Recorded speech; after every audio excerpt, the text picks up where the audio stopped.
My past life work, it started when I was a child anyway. I always had a sense of just here, you know, within where I could get glimpses of it. There were other, what I then came to see as other lives. You know, I could see myself as something else, know myself as something else. But when I started in the 70s, early 70s, I sat in Circle to develop clairvoyance officially. But I would see someone's head taken away and another head put in place.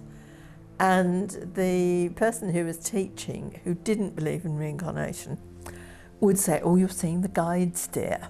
Or I'd see myself walking down ancient Egypt, somewhere else, you know, and I'd describe it, "Oh, the guides are showing you where they lived, dear." And I think, no, I know this is too familiar, or I know what that person has, why that person's got an ancient Tibetan face. It's nothing to do with this guide.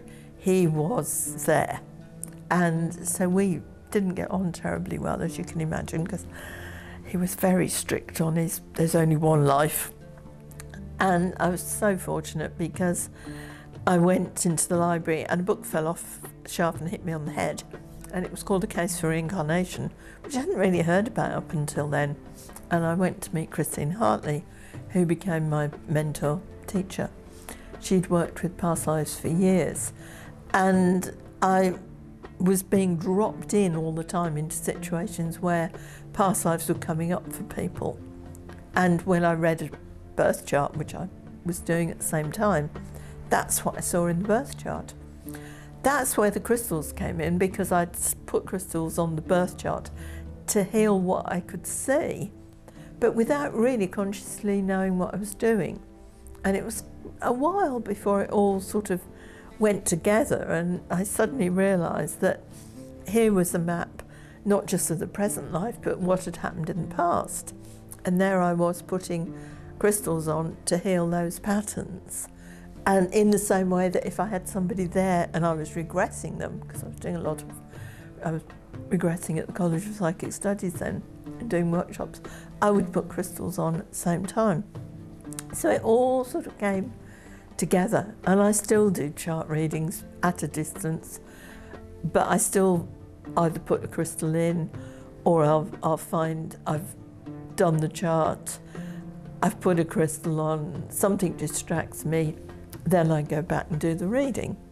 So it's all still going on. I wrote a book called The Book of Why, because I was really interested in what was going on, and some of the skulls will tell you past lives as well.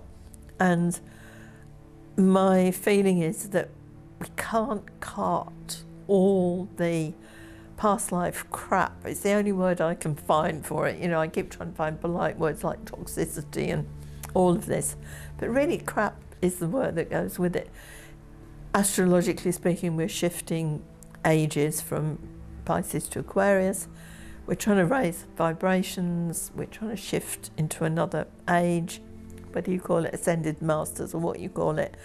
We can't bring all this stuff from the past into the new vibration. We've got to clear that before we can really start.